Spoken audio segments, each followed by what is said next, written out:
તો બનાસકાંઠામાં લાખણીમાં ભારે વરસાદ વરસ્યો છે। સુજલામ સુફલામ કેનાલનો ભાગ ધોવાઈ ગયો છે। વરસાદને કારણે કેનાલનો ભાગ ધોવાયો। કેનાલનો ભાગ ધોવાતા સ્થાનિકો અટવાઈ ગયા છે। ત્યારે જે બનાસકાંઠાની અંદર અત્યારે પરિસ્થિતિ જોવા મળી રહી છે, આ પરિસ્થિતિ છે સુજલામ સુફલામ કેનાલનો એક ભાગ ધોવાઈ ગયો છે અને પરિસ્થિતિ ખૂબ જ વિકટ બની છે। અત્યારે લોકોને ભારે હાલાકીનો સામનો તો કરવો જ પડી રહ્યો છે। બનાસકાંઠામાં પણ સર્વત્ર વરસાદ વરસી રહ્યો છે અને તેને કારણે થઈને લોકોને ભારે સમસ્યાઓનો સામનો કરવો પડી રહ્યો છે। જે સુજલામ સુફલામ કેનાલ છે તેનો એક ભાગ ધોવાઈ ગયો છે અને આ જ કારણથી જ્યાં નદી નાળા તમામે તમામ જગ્યાએ છલકાઈ રહ્યા છે, ત્યારે જે પરિસ્થિતિ અત્યારે જોવા મળી રહી છે, ભાગ ધોવાતા સ્થાનિકો અટવાઈ ગયા છે। ડીસાથી થરાદ હાઈવે પર વાહન ચાલકોને હાલાકી પડી રહી છે।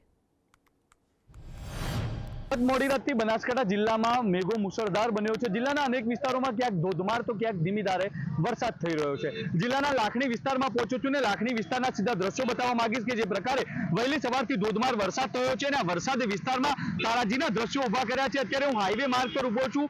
ડીસાથી થરાદને જોડતો આ હાઈવે માર્ગ છે અને હાઈવે માર્ગ પર જે પ્રકારે ઢીંચર સમા પાણી ભરાયા છે, વાહન ચાલકો ભારે મુશ્કેલીનો સામનો કરી રહ્યા છે। તો લાખણી નજીકથી જે કેનાલ પસાર થાય છે, આ કેનાલનો જે પુલ છે, પુલની બાજુને આખો ભાગ છે તે ભાગ ધરાશાયી થયો છે।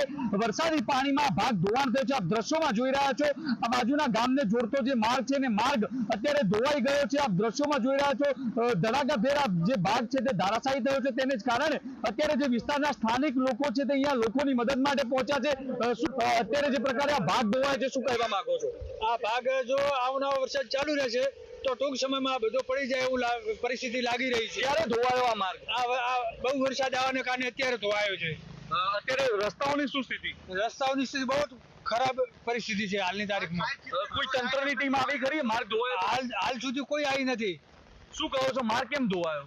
માર્ગ ખૂબ વરસાદ આવવાના કારણે એકદમ વળો આવ્યો, રસ્તાવાળું બધું પાણી એક ભેગું થયું એટલે આખો રસ્તો ધોરાવાના કારણે પુલિયાનો એક ભાગ પણ તૂટીને અંદર પડી ગયો। જે પ્રકારે આ વિસ્તારમાં ધોધમાર વરસાદ થયો છે, વરસાદ ક્યાંક ને ક્યાંક તારાજી સર્જી રહ્યો છે।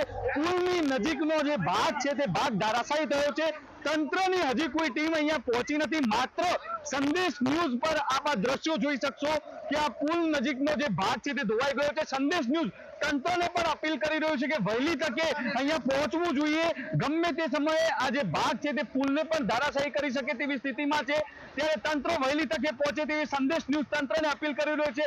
અત્યારે તો માત્ર સંદેશ ન્યૂઝ લાખણી વિસ્તારમાં પહોંચ્યો છે અને આ સીધા દ્રશ્યો અમે તંત્ર સુધી પહોંચાડવાનો પ્રયાસ છે તે કરી રહ્યા છીએ। ધવલ જોશી, સંદેશ ન્યૂઝ, બનાસકાંઠા।